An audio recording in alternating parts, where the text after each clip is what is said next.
A queen, a crown princess, a president, a prime minister, a Chinese e-commerce pioneer, and a player often ranked as the world's best footballer among eminent advocates appointed by the United Nations Secretary-General Ban Ki-moon to help achieve the United Nations 2030 Agenda for Sustainable Development, which seeks to eliminate poverty, hunger, and a raft of social ills all within 15 years. The eminent Sustainable Development Goals advocates will build on their unique standing and leadership to promote the SDGs as part of an ambitious and transformative global development agenda. I urge partners across the world to embrace the ambition embodied in the new sets of goals.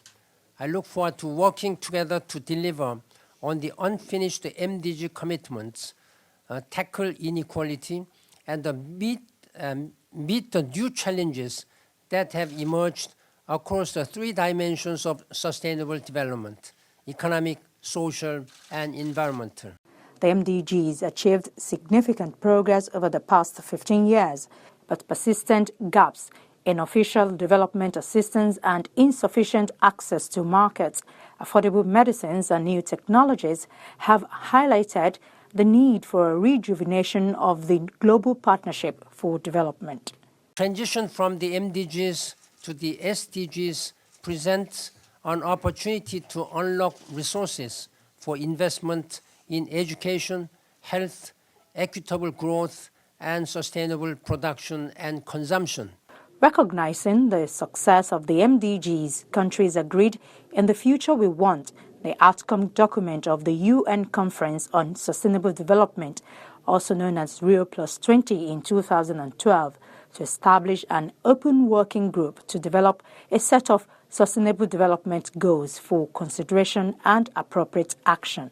I think for the first time, we're not putting a Band-Aid on the problem. We're looking at the root causes. And unless we make the investments to look at those root causes, we are going to continue to have the conflicts escalate. We're going to continue to see the damage in the environment. And more people are going to be excluded. Inequality is going to be a mainstay, which is just not sustainable. And I think so. I think it is time, and I think the Sustainable Development Agenda has come off its time. And this is where member states are very serious about the process and what they want to get out of it. The Sustainable Development Goals proposed by the Open Working Group are the result of a 3-year-long, transparent, participatory process inclusive of all stakeholders and people's voices. Many stakeholders, especially youth, were also involved from the beginning on the social media and other platforms. We're now the very first generation in human history that can see the end of extreme poverty. We must not turn away from this challenge. We must seize the moment and use all of our knowledge and grit to reach these new goals. Supporters say the SDGs go much further by addressing root causes of issues such as poverty and looking at means as well as ends. They also are intended to be universal, not just for the developing world. Improving girls' education, removing barriers to women's employment and access to finance would not only boost growth, but also tackle income inequality and poverty, because let's not forget, poverty and exclusion are sexist. Supporters say the hefty task that lies beyond the 3-day SDG summit is implementing the 17 goals and their 169 accompanying targets into programs, policies, and parliaments in member nations. Such implementation, requiring trillions of dollars in investment, will be monitored and reviewed using a set of global indicators to be agreed by March 2016. The World Bank and the IMF have launched a joint initiative to strengthen tax systems in developing countries. Our aim is to assist lower-income countries to increase their tax collection by at least 2 to 4% of GDP. We are also expanding our support for developing countries in several ways. 1.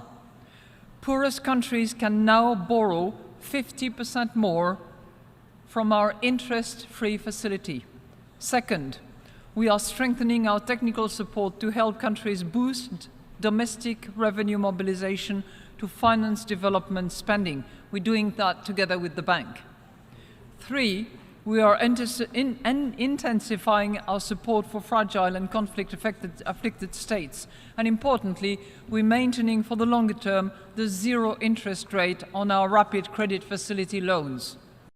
The global indicator framework to be developed by the Interagency and Expert Group on SDG indicators will be agreed on by the UN Statistical Commission by March 2016.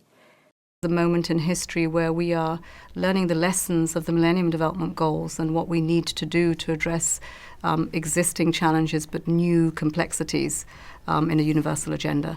And for us, 193 countries coming together to express what it is that we need to do to address that, amongst other things, not just the Sustainable Development Goals, but with the means of implementation and addressing the climate change. So 3 big actions, and this, I think, is at the core of it. It is about a universal agenda that is integrated. Government will also develop their own national indicators to assist in monitoring progress made on the goals and targets.